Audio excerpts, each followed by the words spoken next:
கர்த்தருடைய நாமம் மகிமைப்படுவதாக. தேவனாகிய கர்த்தர் தேவ பிள்ளைகளாகிய ஒவ்வொருவரையும், இந்த வார்த்தைகளை கேட்கிற ஒவ்வொரு ஜனங்களையும் ஆண்டவர் ஆசீர்வதிப்பாராக. இந்த நாளிலும் தேவனாகிய கர்த்தர் உங்களோடு கூட பேச விரும்புகிற அவருடைய வார்த்தையாவது, எரேமியாவின் தீர்க்க தரிசன புஸ்தகம் 31ஆம் அதிகாரம் 14வது வசனத்திலே நாம் வாசிக்கிறோம்.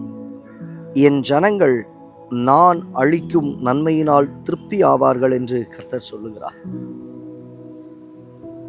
தேவ பிள்ளையே, தேவ ஜனமே, உங்கள் வாழ்க்கையில் நான் இன்னும் சாட்டிஸ்ஃபை ஆகலை அப்படின்னு சொல்லி நினைக்கிறீங்க, திருப்தி ஆக்கப்படவில்லை என்று சொல்லி ஓடிக்கொண்டு இருக்கிறீர்கள்.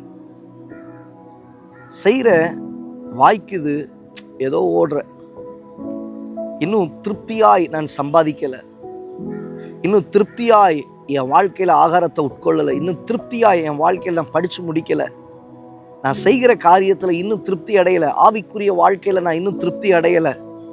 திருப்தி ஆக்கப்படாத சில சூழ்நிலைகள் உங்கள் வாழ்க்கையில் காணப்படுவது உண்டு. அப்போ திருப்தி அடையாது இருக்கிற அந்த சூழ்நிலையில, என் வாழ்க்கையில் திருப்தி கிடைச்சா நல்லா இருக்குமே, திருப்தி ஆக்கப்பட்டால் நலமா இருக்குமே என்று சொல்லி ஓடிக்கொண்டு இருக்கிற உங்க வாழ்க்கையில கர்த்தர் இன்றைக்கு பேசுகிற ஒரு வார்த்தை என்ன தெரியுமா? என் ஜனம், என்னால் தெரிந்து கொள்ளப்பட்ட என் பிள்ளைகள், என்னை தெரிந்தெடுத்திருக்கிற தேவ பிள்ளைகள், இவர்கள் யாவரும் நான் அளிக்கும் நன்மையினால் அவர்கள் திருப்தி ஆவார்கள். அப்ப ஏன் இதுவரையிலும் திருப்தி இல்லை அப்படின்னா, எதுவும் தேவனிடத்தில் வராமல் இருக்கிறது நிமித்தமாய் திருப்தி அடையாது இருக்கிற ஒரு சூழ்நிலை. அப்போ என் வாழ்க்கையில கிடைப்பதெல்லாம் தேவனிடத்திலிருந்து வந்திருக்கிறது என்கிற ஒரு உணர்வு உங்களுக்குள்ள இருக்கும் அப்படின்னா ஒரு திருப்தி இருக்கும். கர்த்தர் இப்படிதான் என்ன நடத்தி இருக்கிறாரு, இதுலதான் என்ன நடத்தி இருக்கிறாரு, என் ஜனங்கள் நான் அளிக்கும் நன்மையினால் அவர்கள் திருப்தி ஆவார்கள். ஆமாங்க, வருகிற காலங்களில், வருகிற நாட்களிலே தேவனாகிய கர்த்தர் உங்களுக்கு அளிக்கிற நன்மையினால் நிச்சயமாய் நீங்கள் திருப்தி ஆவீர்கள், நிச்சயமாய் நீங்கள் திருப்தியாக்கப்படுவீர்கள். ஆண்டவர் கொடுக்கிறது கொஞ்சமா இருந்தாலும் முழுமையின் நிறைவை கர்த்தர் தருவார். அப்போ ஆண்டவர் அளிக்கிற நன்மை எப்படிப்பட்டது? 5 அப்போ 2 மீன்கள்.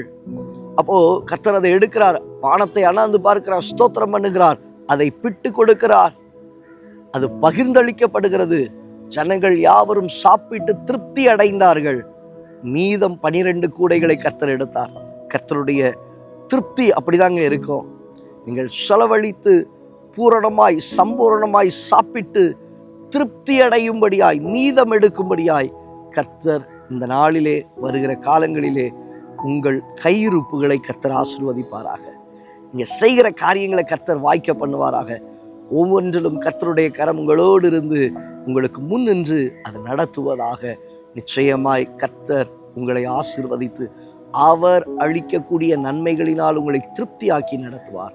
தேவ கரம், கிருபை உங்களை சூழ்ந்திருக்கும். கண்களை மூடி ஜெபிக்கலாமா?